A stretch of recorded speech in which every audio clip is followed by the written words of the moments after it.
生肖羊2026年嘅財運就麻麻地嘅。如果你而家係經營緊一盤生意或者係一個自僱人士，賺到錢就當然係最好啦。但係只要唔係蝕本嘅話，哪怕賺唔到錢都唔可以有太大嘅變動或者係轉型嘅，因為合太歲咧係不變應萬變，越變就越衰，唔變就最好啦。投資方面都係建議做翻啲保守穩健嘅選擇，切忌冒進啦。事業方面平穩而又順利，有貴人幫助同埋賞識協助你化解危機嘅。但係因為缺乏咗吉星同埋爆炸力啊，所以如果係想搏升職啊或者係轉工嘅話咧，我都係會建議你帶超七水晶嘅。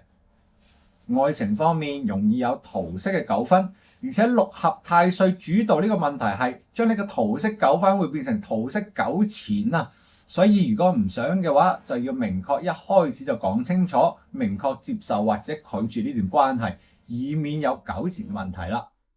最後健康方面係集中喺脾胃腸道嘅問題，飲食方面就要自行節制啦。